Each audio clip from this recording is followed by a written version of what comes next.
The call came in at 11:47 on a Tuesday night, and I remember the exact time because I'd just gotten off a double shift and my feet were still throbbing inside my nursing clogs. My sister's name lit up the screen. I almost didn't answer. Not because I didn't love her. I did, deeply, stupidly, the way you love people who keep burning you. But because I was so tired. Tired in my bones. Tired in a way that sleep doesn't fix. I answered anyway that sleep doesn't fix. I answered anyway. "Hey," I said. "You sound exhausted," she said. Not as a concern. More like an observation she found mildly inconvenient. "I just got off a 12-hour shift."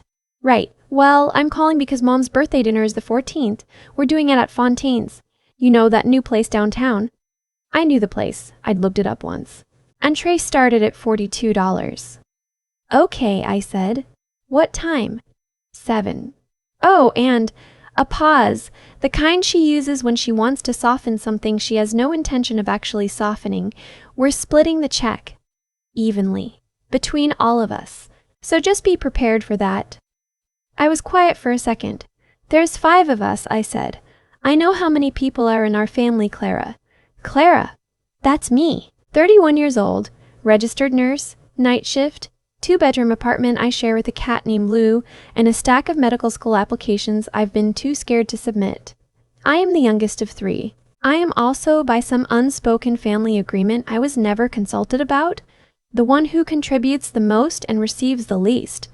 My older brother has a wife and a nice house in the suburbs and a consulting job that pays well. My sister has her husband's income, a kitchen renovation she will not stop talking about, and the unshakable conviction that she works harder than everyone in every room she enters. And my mother. My mother loves us all, but she has a way of loving that looks a lot like favoring, and I've spent 31 years pretending not to notice which direction that favor flows. I went to the dinner. I wore the nicest thing I owned that wasn't scrubs. I ordered the second cheapest thing on the menu and drank water and smiled and listened to my brother's wife talk about their trip to Portugal. When the check came, I paid my $212. My share of a meal I barely tasted. And I drove home at 10:30 and sat in my car in the parking garage for a little while before I could make myself go upstairs. That was March. By April, things had shifted in a way I still find hard to fully explain. I have a friend named Waverly. We met in college, freshman orientation, bonded over being from small towns and feeling completely out of place in a city. She went into accounting. I went into nursing. We've stayed close in that easy, low-maintenance way that only works when both people genuinely like each other. Waverly got married 3 years ago to a man named Holden. He is, without exaggeration, one of the worst human beings I have ever personally encountered. Not in a dramatic way, in a quiet, grinding, relentless way. He criticizes how she dresses. He makes comments about her weight in front of other people and then smiles like he was joking. He monitors her spending, questions her friendships, and has, on at least 2 occasions that I know of, convinced her to cut off people who cared about her because he decided he didn't like them.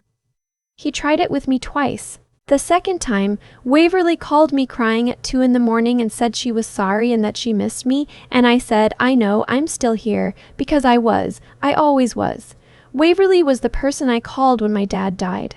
She was the person who drove 4 hours to sit with me in the hospital waiting room while my mom had her gallbladder out, even though Holden had a work thing and gave her grief about it the entire time she was gone. She showed up anyway. She always showed up anyway. She always showed up anyway. That matters. I want you to understand that it matters, because the rest of this story only makes sense if you understand what Waverly is to me. In early April, I got a letter. Certified mail, which I almost never receive.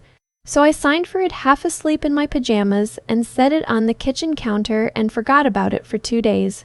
When I finally opened it, it was from the estate of my great-uncle Harold, who had died in February, whom I had met exactly 4 times in my life, and who had apparently, without telling anyone, decided to leave me the entirety of his estate.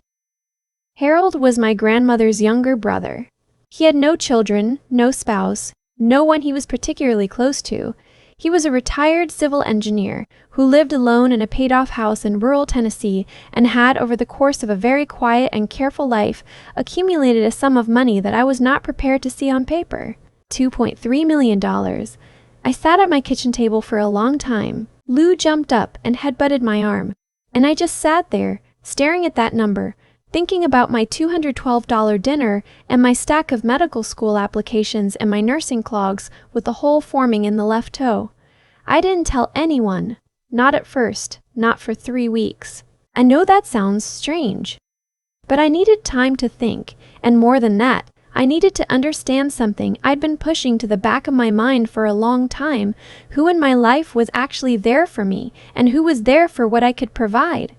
It's a question you can avoid for years. I'd been avoiding it. I told myself I was being fair-minded, that my family loved me in their way, that I was being too sensitive, too demanding, too much. But 3 weeks of sitting alone with a secret that big does something to your perspective. It clarifies things. I decided to run a test. I want to be clear, I'm not proud of every part of how I did this. Looking back, I could have found a cleaner way. But I was hurt and confused, and I needed to know the truth before I made any decisions about my life or my money, and this was the only way I could think to get an honest answer. I texted my brother on a Wednesday afternoon. I told him I was having some car trouble. The transmission was going. I'd gotten 2 estimates. The cheaper one was $2,400. I told him I was short on rent because of some unexpected medical bills, and I asked if he could lend me a $1,500, just until my next couple of paychecks cleared. I told him I'd pay him back with interest if he wanted. He replied 4 hours later. He said he was really sorry, that it was just bad timing. They'd just put a new HVAC system in, and things were tight. He said I should look into a personal loan and that I should really think about building a better emergency fund. Then he sent me a link to a financial literacy article. I stared at that link for a long time. My brother makes over $200,000 a year. I know this not because he told me, but because he mentions his bonus every January in the way that people who want you to know something pretend they're not trying to tell you. I texted my sister the next day. Similar story, different details. I needed help covering a medical bill, a few $100s, just to get through the month. I said I was embarrassed to ask, but I didn't know what else to do. She called me instead of texting back, which I thought for one brief moment meant she was going to help. She spent 11 minutes explaining to me why she couldn't. The kitchen renovation, the private school tuition they were looking at for their daughter, the cost of living, the fact that she'd helped me with my security deposit when I moved into my current apartment 4 years ago, which she brought up not as a memory, but as a ledger entry. I said I understood. I thanked her for calling. I sat with my cat and I listened to him purr, and I thought, 4 years.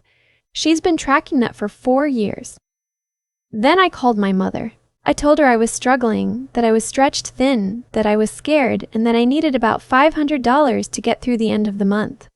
My mother has a retirement account, a paid-off condo, and a monthly Social Security check that, by her own admission, is more than enough.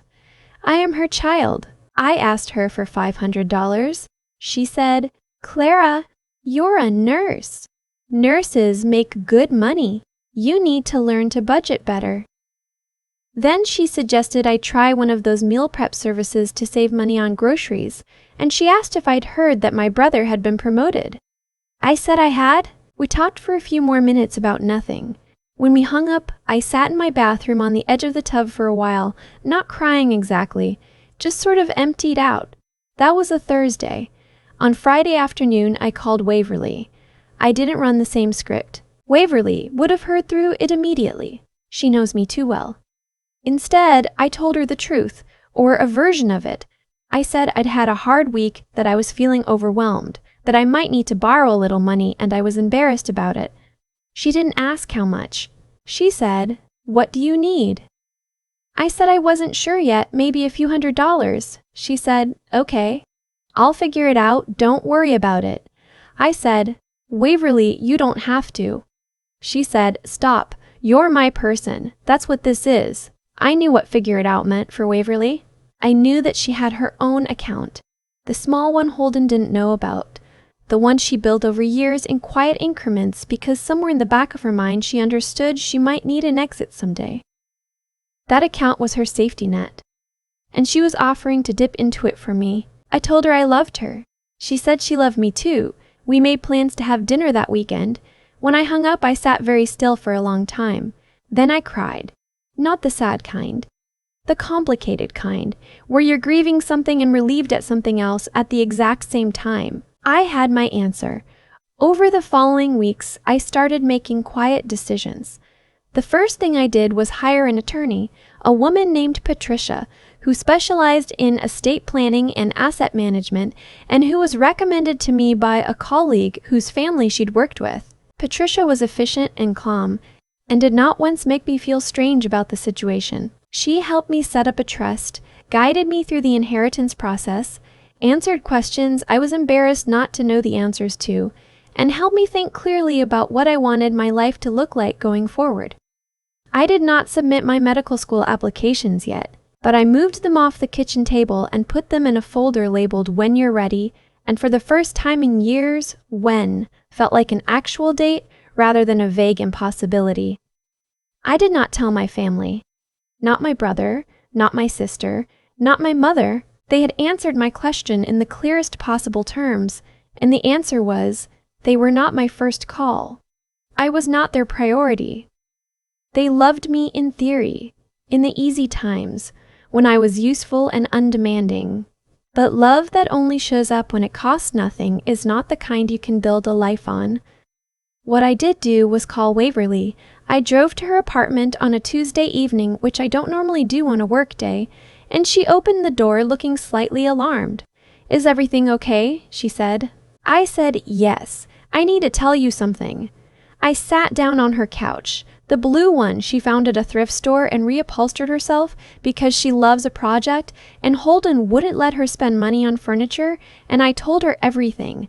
The letter, Harold, the number, all of it. She didn't say anything for a long moment. Then she said, "Clara, are you serious right now?" I showed her the paperwork. She put her hand over her mouth. Her eyes went bright, and I couldn't tell if she was about to laugh or cry, and then she did both at once, this short, disbelieving sound, and she said, "Harold from Tennessee?" I said, "Harold from Tennessee?" I said, "Harold from Tennessee." She laughed until she had to set down her wine glass. After a while, when we both calmed down a little, I said, "I want to help you." I said it plainly, without a lot of lead-up, because that's how Waverly and I have always talked to each other. Not as a gift, as an investment, in you, in whatever you want your life to look like. She shook her head immediately. "Clara, hear me out," I said. "You've been wanting to leave for 2 years. I know that because you told me, and because I know you, and because staying is making you someone you're not. You need a real exit, a lawyer, a place to go. Time to get your feet under you. I can help with that, not because I have to, because you're the person who said, 'What do you need?' before you even knew the number." Waverly was quiet for a long time. She looked at her hands. She looked at the blue couch she'd reupholstered herself. Then she looked at me. "I've been so scared," she said. "I don't make enough on my own yet, and he's on the lease, and I didn't know how." "I know," I said. "That's what I'm here for." It took about 4 months, start to finish. Waverly worked with the divorce attorney I helped her find. She found a 2-bedroom apartment in a neighborhood she'd always loved, close to her office, with a little balcony she immediately decided would have plants on it. I covered her security deposit and her first 2 months of rent while she got stable. I did not do it as charity. I did it as what it was, one person helping another person get free. Holden was unpleasant about it, the way I expected him to be. He said things. He tried to make her feel small in the final weeks before she moved out, the way he always had. Except now she had somewhere to go, and she knew it, and that knowledge changed everything about how she carried herself. I watched her carry boxes into her new apartment on a Saturday in August. She had a fern, 3 boxes of books, and the blue couch. She stood in the middle of her empty living room and looked around at the space that was entirely and only hers, and she said, "I forgot what quiet sounded like." I thought about my brother's financial literacy article. I thought about my sister's ledger. I thought about my mother asking if I'd heard about the promotion. I thought about Waverly saying, "What do you need?" before she even knew the number. Some things are simple in the end. Painful, but simple. My family found out about the inheritance eventually. Not from me, but the way things always get out. Through this slow, inevitable drift of information in families that talk to each other about everything except the things that matter. My brother called me, very calm, wanting to touch base. My sister texted asking if we could have a conversation soon. My mother said she hoped I was making smart decisions and mentioned that she'd always admired Harold. I love my family. I do. But love and trust are different things, and obligation and choice are different things. And I have spent enough of my life confusing one for the other. I replied to each of them kindly. I kept my responses short. I did not offer anything, and I did not apologize for not offering. I told my mother I loved her, and I meant it. And I told my brother and sister I hoped they were doing well, and I meant that too. I just no longer organized my life around proving it. I submitted my medical school applications in September. All of them. I moved into a new apartment. Not extravagant. Just nice. Just mine. With a second room I set up as a home office and a kitchen where I actually cook now because I have the time and the energy and the mental space to do things I enjoy. Lou has a window seat. I got him one of those heated blanket pads that older cats like. He sleeps on it approximately 17 hours a day, and I love him for it. Waverly and I have dinner most Sundays. She's been promoted once since the divorce finalized.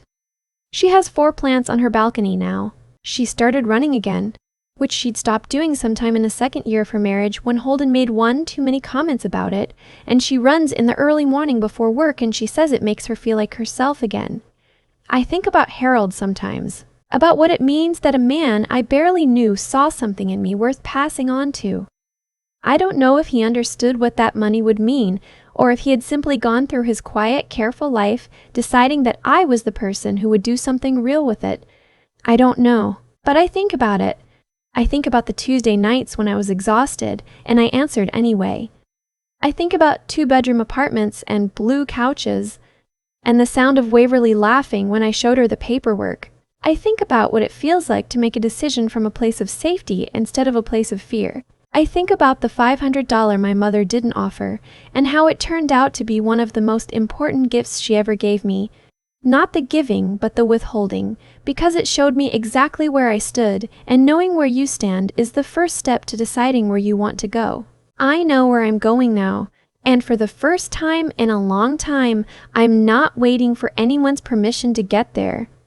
I keep coming back to one small moment, not the letter, not the number on the page, not even Waverly laughing so hard she had to put down her wine glass. I keep coming back to that 11-minute phone call with my sister, the one where she spent the whole time explaining why she couldn't help, and somewhere in the middle of it brought up a security deposit from 4 years ago like she'd been keeping it in a drawer, waiting. 4 years. She had been carrying that for 4 years. I don't say that with bitterness anymore. I say it because it taught me something I needed to learn. That the people who keep score usually tell you, eventually, exactly what they think you're worth. You just have to be quiet enough to hear it. There's a version of this story where I stay angry, where I use the money as a weapon, where I make sure everyone knows what they lost by not showing up. I understand that version. I felt it for a while, that hot, righteous pull. But anger like that is expensive in a way that has nothing to do with dollars, and I had already spent too many years paying costs I never agreed to. What I did instead was make choices. Quiet ones, one at a time, from a place I hadn't operated from before, a place where I wasn't afraid. That's the thing no one tells you about financial security. It's not really about the money. It's about what fear had been making you do without your permission. Every time I'd smiled through a dinner I couldn't afford, every time I'd said, "I understand," to someone who hadn't tried to understand me, that was fear. Leaving through the only door I thought I had. Waverly taught me the other side of that. Here's a woman who had every reason to stay small and stay quiet. Holden had spent years making sure she second-guessed herself, making sure her world got a little smaller every season. And still, she built that small account, quietly, carefully, because some part of her refused to stop believing she deserved a door. That's not luck. That's a kind of clear-eyed stubbornness that I find more impressive than almost anything I've ever seen. She didn't wait to be rescued. She built the conditions for rescue in advance, one small deposit at a time. I think about what it took for her to say, "What do you need?"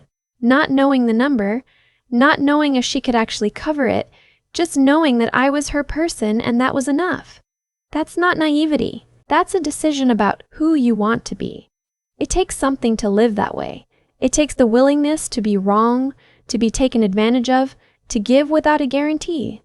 Most people can't do it. Most people can't do it. Most people keep score. The three of us, me, Waverly, and honestly Harold too, in his quiet way, were proof that how you treat people when it costs you something is the only thing that really tells the truth about you. Harold lived carefully and chose deliberately and left something real behind. Waverly showed up with her last $200 and changed the direction of both our lives without knowing it. And I learned, later than I should have, but not too late, that the life I wanted had been available to me all along. I'd just been asking the wrong people for permission to have it. Lou is asleep on his heated window pad. My application folder says, "When you're ready." I think I'm ready.